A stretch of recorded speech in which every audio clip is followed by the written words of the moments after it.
Hello दोस्तों, मैं मनमोहन सविता स्वागत करता हूं आपका अपने YouTube चैनल पर, जिसमें आज हम बात करेंगे दैनिक समसामयिक के अति महत्वपूर्ण प्रश्नों पर, जिसमें आज दिनांक 14 अप्रैल 2021 की 10 अति महत्वपूर्ण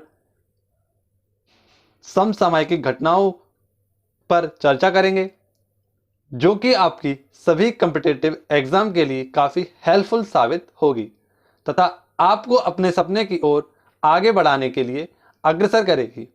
तो बने रहिए वीडियो के अंत तक, क्योंकि आने वाले सभी प्रश्न काफ़ी इंपॉर्टेंट हैं।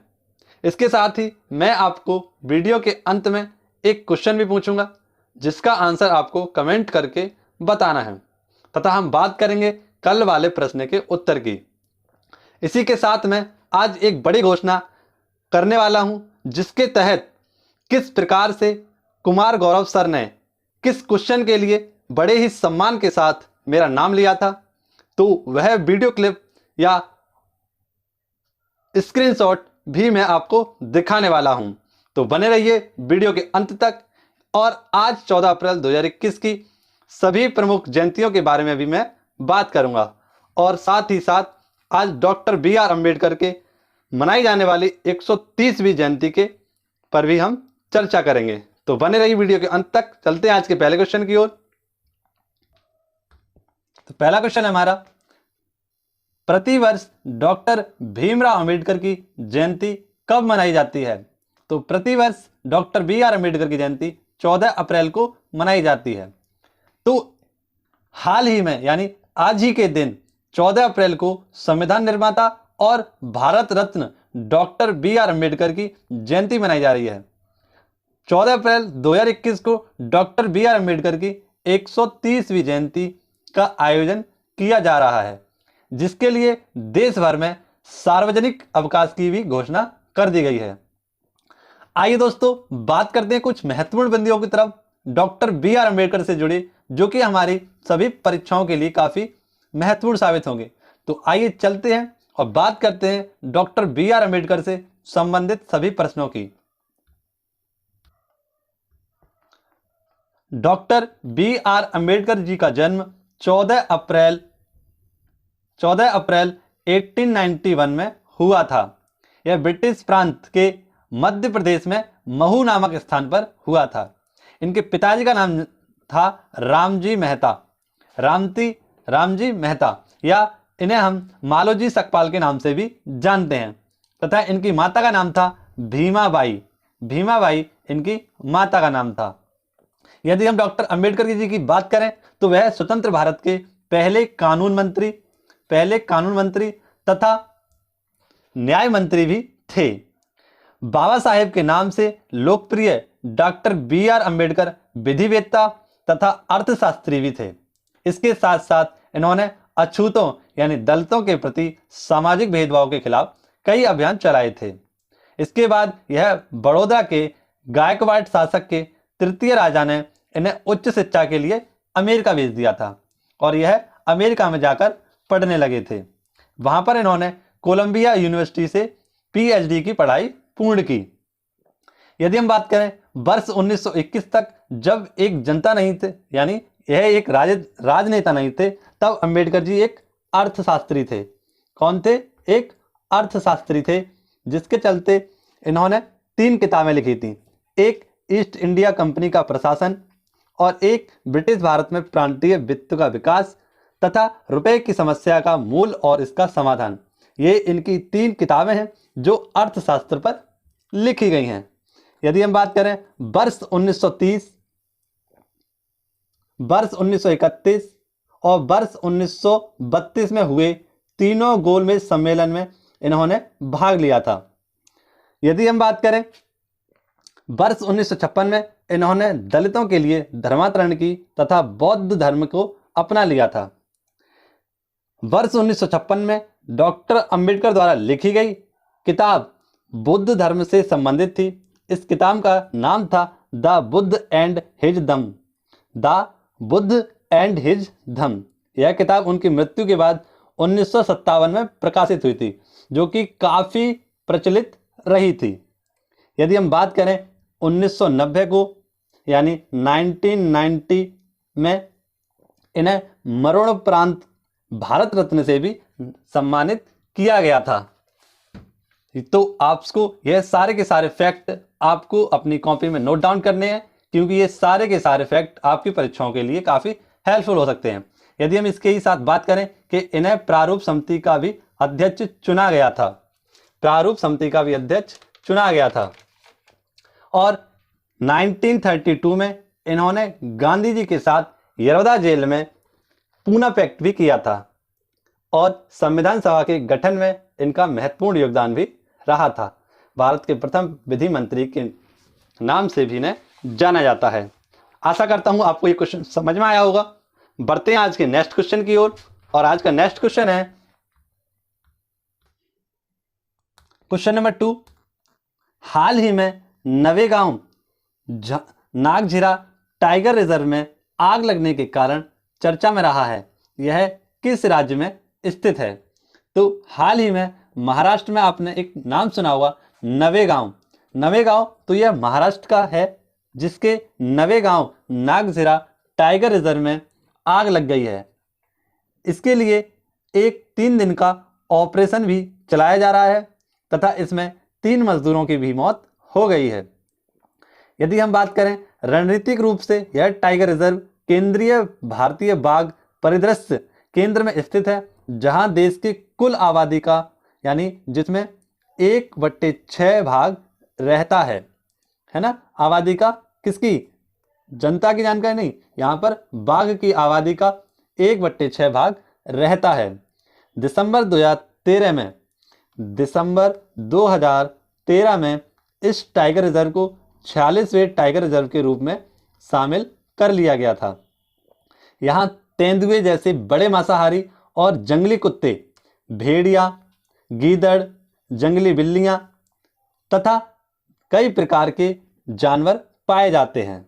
यहाँ पर नीलगाय भी पाई जाती हैं और माउस डियर भी यहाँ देखा जाता है। तो हाल ही में इसमें आग लगने के कारण यह चर्चा में रहा है, इसलिए इसका जो आंसर हो जाएगा वह हो जाएगा महाराष्ट्र। तो आइए चलते हैं भारत के महाराष्ट्र राज्य की तरफ, जो कि भारत में किस जगह स्थित है देखते हैं तथा इसके बारे में हम कुछ फैक्टों के भी बारे में बात करते हैं। यह है भारत में स्थित महाराष्ट्र राज्य, जो कि भारत के पश्चिम दिशा में स्थित है। आइए चलते हैं, इस पर जूम करके देखते हैं। तो बात यदि हम करें कि महाराष्ट्र के सीएम कौन हैं, तो महाराष्ट्र के सीएम हैं उद्धव ठाकरे तथा यहाँ के जो राज्यपाल हैं वह हैं भगत सिंह कोश्यारी। भगत सिंह कोश्यारी यहाँ के राज्यपाल हैं। तथा इसके जो डांस की बात करें, यदि हम महाराष्ट्र के क्लासिकल डांस की बात करें तो वह है लावणी और तमाशा। इसकी राजधानी है मुंबई। मुंबई महाराष्ट्र की राजधानी है तथा हम इसके शीतकालीन राजधानी की बात करें तो वह हो जाएगी नागपुर। नागपुर आपको बताना है कमेंट बॉक्स में कि किस फल के लिए फेमस है। तथा इसी के साथ यदि हम पुरानी योजनाओं के बारे में बात करें जो हाल ही में लॉन्च की गई हैं, तो खुली बीड़ी सिगरेट पर प्रतिबंध लगाने वाला एकमात्र राज्य बन गया है वह महाराष्ट्र। मेरा परिवार मेरी जिम्मेदारी यह मिशन भी महाराष्ट्र में ही चलाया गया था। तथा द्विंग यानी विकलांगों की सुविधा के लिए महाशरद डिजिटल प्लेटफॉर्म भी महाराष्ट्र में लॉन्च किया गया था। यदि हम महाराष्ट्र की बात करें तो यह क्षेत्रफल की दृष्टि से 3रे स्थान पर तथा जनसंख्या की दृष्टि से 2nd स्थान पर आता है। तो आपको ये सारे फैक्ट नोट डाउन करने हैं। बढ़ते हैं आज के नेक्स्ट क्वेश्चन की ओर। Question number 3। 1 अप्रैल 2021 को केंद्र सरकार ने कोरोना के उपचार में इस्तेमाल होने वाली किस दवा के निर्यात पर रोक लगा दी है? तो हाल ही में भारत में कोविड-19 के केस बढ़ने के कारण तथा घरेलू मांग के बढ़ने के कारण भारत की वैक्सीन रेमडेसिविर को निर्यात के लिए रोक लगा दी गई है। यदि हम रेमडेसिविर की बात करें तो यह एक एंटीवायरस ड्रग है, जिसकी हाल ही में कोरोना के मरीज बढ़ने के कारण निर्यात पर रोक लगा दी है। 11 अप्रैल 2021 को केंद्र सरकार ने देश में कोविड-19 की स्थिति को सुधारने के लिए रेमडेसिविर इंजेक्शन और इसके एक्टिव इंजेक्शन के लिए रोक लगा दी है या प्रतिबंध लगा दिया है। भारत में आधिकारिक तौर पर पहली बार जो कोरोना वैक्सीन बनाई गई थी वह बनाई गई थी कोवैक्सीन, जो कि भारत के बायोटेक जो कि हैदराबाद में स्थित है इसके द्वारा बनाई गई थी। और अब तक इस वैक्सीन का जो निर्यात किया जा रहा था वो 100 देशों से अधिक के लिए किया जा रहा था और हाल ही में केंद्र सरकार ने इस पर प्रतिबंध लगा दिया है। यदि हम बात करें हाइड्रोक्लोरो वैक्सीन की बात करें तो यह हाइड्रोक्सीक्लोरोक्वीन एक मलेरिया रोधी दवा है। यह क्लोरोवैक्सीन जिसे क्लोरोक्वीन के नाम से भी जाना जाता है, यह आपको ध्यान रखना है। तो आइए चलते हैं रेमडेसिविर की ओर तथा बात करते हैं भारत में जो 3 कोरोना वैक्सीन को मंजूरी दी गई है उनके बारे में बात करते हैं। यह है रेमडेसिविर जिस पर भारतीय शासन ने प्रतिबंध लगा दिया है आयात के लिए। यदि हम बात करें कि कोवैक्सीन जो बनाई गई है वो किसके द्वारा बनाई गई है, तो भारत बायोटेक जो हैदराबाद में स्थित है इसके द्वारा बनाई गई है। जबकि कोविशील्ड जो बनाई गई है वह सीरम इंस्टीट्यूट पुणे के द्वारा बनाई गई है। तो यह आपको तीनों दवाओं के नाम याद रखने हैं। और हाल ही में 14 अस्पतालों को पूर्ण रूप से कोविड-19 अस्पताल घोषित कर दिया है दिल्ली में। यह फैक्ट भी आपको ध्यान रखना है। और बढ़ते हैं आज के नेक्स्ट क्वेश्चन की ओर। नेक्स्ट क्वेश्चन हमारा क्वेश्चन नंबर 4। यह हमारी परीक्षा की दृष्टि से काफ़ी महत्वपूर्ण है, तो इसे हम महत्वपूर्ण टिक करते हैं और यह आने वाली परीक्षाओं के लिए बन सकता है, तो इसे इंपोर्टेंट टिक करते हैं और पढ़ते हैं आज का पहला क्वेश्चन। नौरा अल मतरोसी अरब जगत की पहली महिला अंतरिक्ष यात्री बनी हैं। इनका संबंध किस देश से है? तो हाल ही में दुबई के शासक शेख मोहम्मद बिन राशिद अल मक्तूम ने संयुक्त अरब अमीरात के आगामी अंतरिक्ष अभियान के लिए चुने गए 2 अंतरिक्ष यात्रियों के नाम की घोषणा की है। तो यह किस देश की है? यूएई यानी संयुक्त अरब अमीरात की यह पहली महिला हैं जो कि अंतरिक्ष में जाने वाली महिला हैं। यदि हम बात करें इनमें एक नौरा अल मतरोसी जो कि महिला हैं तथा पुरुष की बात करें तो संयुक्त अरब अमीरात के जो पुरुष हैं वह हैं मोहम्मद अल मुल्ला यहाँ पर जाने वाले पुरुष हैं, मोहम्मद अल मुल्ला। तो यह भी आपको याद रखना है। और यह संयुक्त राज्य अमेरिका में नासा के जॉनसन स्पेस सेंटर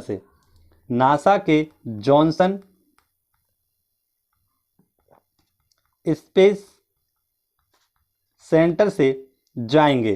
तो यह आपको समझना होगा कि किस स्पेस सेंटर से इन्हें भेजा जाएगा। तो नासा यानी जो अमेरिका की स्पेस एजेंसी है इसी के परीक्षण के लिए इन्हें भेजा जाएगा। यदि हम बात करें 2021 में संयुक्त अरब अमीरात ने अपना होप मिशन मंगल मिशन को भी मंगल पर पहुंचाया है। आइए बात करते हैं यूएई की कि वह विश्व में किस स्थान पर स्थित है। विश्व में यह फारस की खाड़ी के पास स्थित एक देश है। आइए इस पर हम जूम करके देखते हैं इसे। तो ये है यूएई, संयुक्त अरब अमीरात। यदि हम इसकी बात करें तो हाल ही में होप मिशन जो कि इनके यहाँ का मंगल मिशन है यूएई का, इसे मंगल पर उतार दिया गया है। इसी के साथ साथ अरब जगत का पहला परमाणु संयंत्र भी यूएई में खोला गया है, जिसका हाल ही में वाणिज्य कर चलन चालू कर दिया है। और आईपीएल का 13वां संस्करण भी यहीं पर किया गया था। बढ़ते हैं आज के नेक्स्ट क्वेश्चन की ओर। आशा करता हूं ये क्वेश्चन आपको समझ में आया होगा। क्वेश्चन नंबर 5, हाल ही में उमगोत नदी पर बन रहे 210 मेगावाट जल विद्युत परियोजना का विरोध किया जा रहा है, यह किस राज्य में स्थित है? तो हाल ही में उमगोत नदी पर बनाई जा रही 210 मेगावाट की जल विद्युत परियोजना का कम से कम 12 गांव द्वारा कड़ा विरोध किया जा रहा है। जी हाँ दोस्तों, 12 गांव के जो कृषक हैं उनके द्वारा इस पर बनाए जा रहे जल विद्युत परियोजना के लिए काफी कड़ा विरोध किया जा रहा है। यह भारत के मेघालय राज्य में स्थित है। यदि हम बात करें कि इसका विरोध क्यों किया जा रहा है, तो इसका विरोध करने का जो कारण है, उनकी खेती योग्य जो भूमि है वो डूब जाएगी। ग्रामीणों ने कहा है कि पर्यटन के लिहाज से गांव में बहाव की संभावना है, लेकिन एक बार उमगोट नदी पर बांध बन जाने के बाद पानी विशेष रूप से सर्दियों के मौसम में ही आएगा। यदि हम उमगोट नदी की बात करें तो यह भारत की सबसे स्वच्छ पानी की नदी है। आइए देखते हैं इस नदी को। देख सकते हैं दोस्तों कि आप यह कितने स्वच्छ पानी की नदी है। यह भारत की सबसे स्वच्छ पानी की नदी है। और आइए चलते हैं हम मेघालय की तरफ। मेघालय से संबंधित प्रमुख परियोजनाओं के बारे में भी हम बात करेंगे। यह है भारत और भारत के पूर्व में स्थित है मेघालय। यदि हम इसे जूम करके देखें तो मेघालय हमें कुछ इस तरह का दिखाई देगा, जिसमें हम बात करते हैं कि यहाँ के सीएम हैं कोनरेड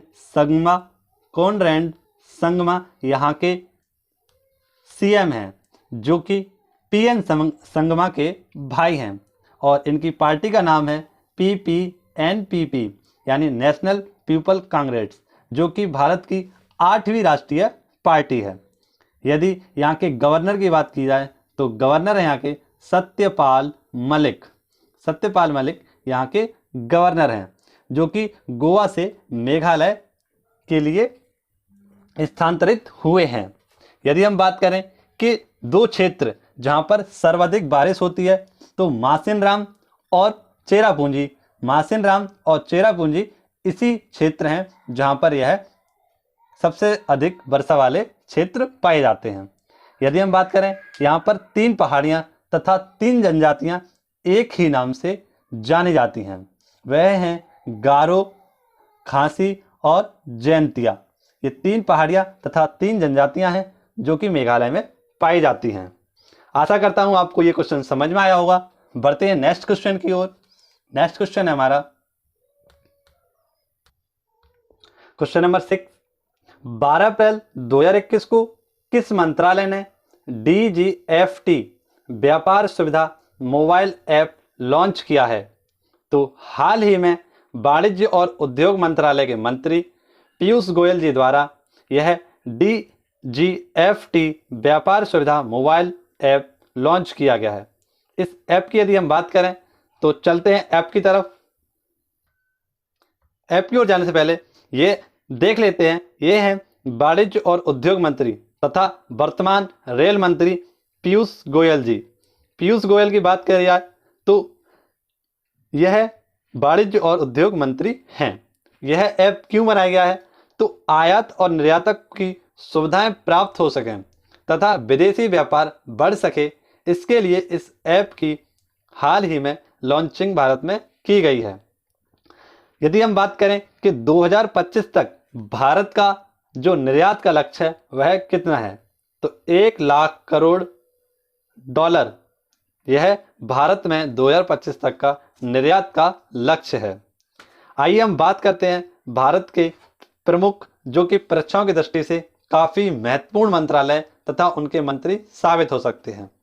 तो यदि हम बात करें खाद्य प्रसंस्करण उद्योग मंत्रालय, जो कि भारत के नरेंद्र सिंह तोमर के हाथों में है। इससे पहले इसके जो मंत्री थी वो थी हरसिमरत कौर, जिन्होंने हाल ही में किसान बिल पास न होने के कारण इस्तीफा दे दिया था। यदि हम बात करें शिक्षा मंत्रालय की, तो शिक्षा मंत्रालय के मंत्री हैं रमेश चंद्र पोखरियाल निशंक, जिन्हें हाल ही में कन्नाडा साहित्य पुरस्कार से भी सम्मानित किया गया है। एक प्रसिद्ध मंत्री हैं जो हैं सुरेश अंगड़ी जी, जिनका हाल ही में निधन हो गया है। दोस्तों, आपको सारे के सारे क्वेश्चन समझ में आ रहे होंगे। यदि सारे के सारे क्वेश्चन पसंद आ रहे हो, समझ आ रहे हो, तो एक बार वीडियो को लाइक करें और चैनल को सब्सक्राइब करें। इसके बाद मैं आपको दिखाने वाला हूं कि किस प्रकार से किस क्वेश्चन के लिए कुमार गौरव सर ने मेरा नाम लिया था। नेक्स्ट क्वेश्चन है क्वेश्चन नंबर 7। राष्ट्रपति ने देशवासियों को नववर्ष के शुभारंभ अवसर पर बनाए जा रहे थे, यानी हाल ही में राष्ट्रपति रामनाथ कोविंद द्वारा नववर्ष पर बनाए जा रहे त्योहारों की शुभकामनाएं दी हैं। तो किस त्योहार के लिए उन्होंने शुभकामनाएं दी हैं? तो उगादी, बिहू और बैसाखी, इन सभी के लिए राष्ट्रपति रामनाथ कोविंद जी ने शुभकामनाएं दी हैं। ये किस प्रकार के त्यौहार हैं? तो यह एक ही त्यौहार के अलग अलग राज्यों में अलग अलग नाम हैं। यह एक प्रकार से हैप्पी न्यू ईयर यानी नव वर्ष स्टार्ट होने वाले त्यौहार हैं। यानी जैसे भारत में नव वर्ष चल रहे हैं जो कि कल से ही स्टार्ट हुआ है, इसी प्रकार से महाराष्ट्र में इसे गुड़ी पड़वा के नाम से जाना जाता है। महाराष्ट्र में इसे गुड़ी पड़वा के नाम से जाना जाता है। पंजाब में इसे बैसाखी के नाम से जाना जाता है तथा बिहू या यूं कहें बोधगात बिहू के नाम से इसे असम में जाना जाता है, जबकि तमिलनाडु में इसे पुथाड़ू के नाम से जाना जाता है। तेलंगाना में इसे उगादी के नाम से जाना जाता है। बात करते हैं हम संबंधित कुछ अन्य फैक्टों की। तो आज इसमें हम बात करेंगे भारत के सभी क्लासिकल डांसों के बारे में। तो चलते हैं आज के इस क्वेश्चन की ओर। यदि हम बात करें कि केरल का क्लासिकल डांस कौन सा है, तो केरल का जो क्लासिकल डांस है वह है मोहिनी अट्टम। मोहिनी अट्टम यहाँ का क्लासिकल डांस है। तमिलनाडु की बात की जाए तो तमिलनाडु का है भरतनाट्यम। भरतनाट्यम। यदि हम बात करें आंध्र प्रदेश की, तो आंध्र प्रदेश का जो क्लासिकल डांस है वह है कुचिपुड़ी। कुचिपुड़ी। यदि हम उड़ीसा की बात करें तो उड़ीसा का जो क्लासिकल डांस है वह है ओडिसी, जबकि असम का है सत्रिय डांस। मणिपुर का है मणिपुरी। मणिपुर का नाम मणिपुरी। जबकि हम बात की जाए, यह कुल मिला के 8 क्लासिकल डांस हैं। इसी में शामिल है कथक। कथक जो कि नॉर्थ इंडिया का क्लासिकल डांस है। तो ये 8 के 8 क्लासिकल डांस आपको अपनी नोटबुक में नोट डाउन करने हैं। बढ़ते हैं आज के नेक्स्ट क्वेश्चन की ओर। नेक्स्ट क्वेश्चन हमारा क्वेश्चन नंबर 8। 11 अप्रैल 2021 को बॉलीवुड अभिनेता सोनू सूद को किस राज्य में कोरोना टीकाकरण अभियान का ब्रांड एम्बेसडर बनाया गया है? यानी हाल ही में पंजाब सरकार ने 11 अप्रैल 2021 को बॉलीवुड अभिनेता सोनू सूद को पंजाब के कोरोना वायरस विरोधी टीकाकरण कार्यक्रम के लिए ब्रांड एम्बेसडर बनाया गया है। यदि हम बात करें सोनू सूद की, तो सोनू सूद कोविड-19 महामारी के बीच हजारों वंचितों को भोजन कराने के लिए राष्ट्रीय सुर्खियों में रहे थे तथा इन्हीं की एक पुस्तक, इनकी जो आत्मकथा है आई एम नॉट मसीहा, भी इनकी आत्मकथा है। यदि हम बात करें सोनू सूद की, चलते हैं सोनू सूद की तरफ। ये हैं सोनू सूद जिन्हें यूएन का ह्यूमैनिटेरियन अवार्ड भी दिया गया था और प्रवासी भारतीय रोजगार ऐप भी सोनू सूद के द्वारा लॉन्च किया गया था। और ये हैं पंजाब सरकार के सीएम अमरिंदर सिंह, कैप्टन अमरिंदर सिंह। यदि हम बात करें पंजाब की, तो चलते हैं पंजाब की तरफ। यह है भारत के पूर्व या नॉर्थ में स्थित पंजाब राज्य और इसके सीएम हैं कैप्टन अमरिंदर सिंह। बढ़ते हैं आज के नेक्स्ट क्वेश्चन की ओर। नेक्स्ट क्वेश्चन हमारा क्वेश्चन नंबर 9। कोविड-19 से बचाव के लिए स्पुतनिक V5 वैक्सीन को आपातकालीन उपयोग की अनुमति दी गई है, यह किस देश की वैक्सीन है? तो यह रूस की वैक्सीन है, जिसे भारत में आपातकालीन उपयोग की अनुमति के लिए अनुमति प्रदान की गई है, यानी आपातकालीन उपयोग के लिए इसे अनुमति प्रदान की गई है। स्पुतनिक B5 वह वैक्सीन है जिसे पहली बार किसी सरकार ने मान्यता प्रदान की थी और यह यहाँ के प्रधानमंत्री व्लादिमीर पुतिन द्वारा इसे मान्यता प्रदान की गई थी और हाल ही में भारत में इसे आपात स्थिति में यूज कर सकते हैं। भारत में कुल मिलाकर 3 वैक्सीन हो गई हैं जो कि डोज के रूप में भारतीयों को दी जा रही हैं, जिसमें पहली है कोविशील्ड जो कि हैदराबाद बायोटेक द्वारा बनाई जा रही है, जबकि कोविशील्ड जो कि सीरम इंस्टीट्यूट पुणे द्वारा बनाई गई है। और तीसरी जो डोज दी जाएगी वह दी जाएगी स्पुतनिक B5 यानी स्पुतनिक V यानी स्पुतनिक B की भी डोज भारतीयों को अब दी जाएगी। यदि हम बात करें, इसे DGCI द्वारा यानी बचाव के लिए स्पुतनिक 5 को दिया गया है और भारतीय औषधि महानिदेशक DGCI ने कोविड-19 से बचाव के लिए इसे भारत में यूज करने की सलाह दी गई है। आइए चलते हैं स्पुतनिक B5 की तरफ। यह है वैक्सीन स्पुतनिक B5, रूस की वैक्सीन है। बढ़ते हैं आज के लास्ट क्वेश्चन की तरफ और आज का लास्ट क्वेश्चन हमारा कि 13 अप्रैल 2021 को आहार क्रांति शुरुआत किस मंत्री द्वारा की गई है? तो हाल ही में डॉक्टर हर्षवर्धन द्वारा आहार क्रांति की शुरुआत की गई है। इसका उद्देश्य है संतुलित और पोषण युक्त आहार सभी तक पहुंच सके तथा इसकी जो टैगलाइन है वह है उत्तम आहार और उत्तम विचार। उत्तम आहार और उत्तम विचार, यह इसकी टैगलाइन है, तो यह भी आपको याद रखना है। आइए बात करते हैं भारत की प्रमुख क्रांतियों की तरफ जो कि हमारे कॉम्पिटिटिव एग्जाम के लिए काफ़ी हेल्पफुल हो सकती हैं। चलते हैं। यदि हम बात करें हरित क्रांति, हरित क्रांति की यदि हम बात करें तो हरित क्रांति जो संबंधित है वह संबंधित है गेहूं उत्पादन से। गेहूं उत्पादन से हरित क्रांति संबंधित है। विश्व में यदि हम हरित क्रांति के जनक की बात करें तो वह है नॉर्मन बोरलॉग। नॉर्मन बोरलॉग विश्व में हरित क्रांति के जनक हैं, जबकि भारत में बात करें तो वह है MS स्वामीनाथन। MS स्वामीनाथन भारत में हरित क्रांति के जनक हैं। श्वेत क्रांति, तो श्वेत क्रांति वर्गीज कुरियन द्वारा दुग्ध उत्पादन के लिए चलाई गई थी। यदि हम बात करें पीली क्रांति, तो पीली क्रांति का जो संबंध है वह है तिलहन उत्पादन से। वहीं पर यदि हम बात करें गोल क्रांति, तो गोल क्रांति का जो संबंध है वह है आलू उत्पादन से। वहीं पर यदि हम बात करें नीली क्रांति, नीली क्रांति का संबंध है मत्स्य उत्पादन से यानी मछली उत्पादन से, जिसे पीसी कल्चर भी कहते हैं।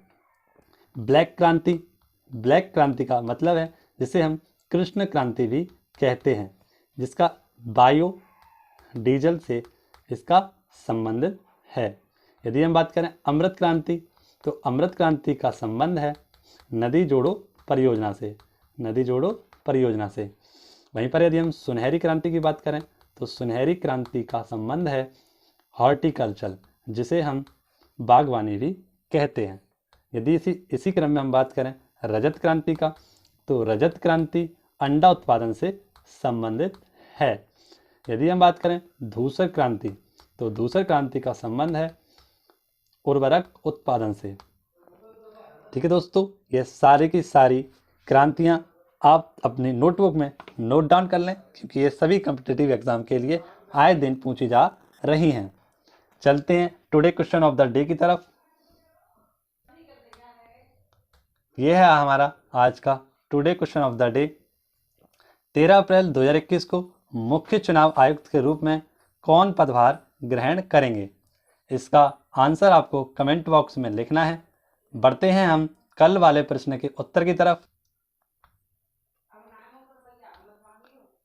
14 अप्रैल 2021 को छत्तीसगढ़ वीरानी पुरस्कार से किसे सम्मानित किया गया है? तो हाल ही में छत्तीसगढ़ वीरानी पुरस्कार से सम्मानित किया गया है दूती चंद को। यह भारत की महिला धावक हैं और इन्हें यह सम्मान दिया गया है। यह उड़ीसा की हैं, लेकिन यह सम्मान जो है छत्तीसगढ़ का है, परंतु इन्हें दिया गया है दूती चंद को। आइए दोस्तों, मैं दिखाता हूं आपको कि किस प्रकार से गौरव कुमार सर ने मेरा नाम लिया था। अमेरिका की सबसे ऊंची चोटी कौन सी है? बिल्कुल मनमोहन सविता ने सही आंसर दिया है, माउंट विंसेप। लिख लो, सबसे ऊंची चोटी है दोस्तों माउंट विंसन मैसिफ। ध्यान। हाँ, तो देखा दोस्तों आपने, लगभग उस दिन 1.5 लाख बच्चों की ये क्लास में मेरा नाम लिया गया था। यदि मेरी वीडियो पसंद आई हो, वीडियो के क्वेश्चन पसंद आए हो, तो एक बार लाइक करें और चैनल को सब्सक्राइब करना ना भूलें तथा अपने दोस्तों के साथ इस रिवीजन क्लास को भी शेयर करें। मिलते हैं नेक्स्ट वीडियो में। धन्यवाद।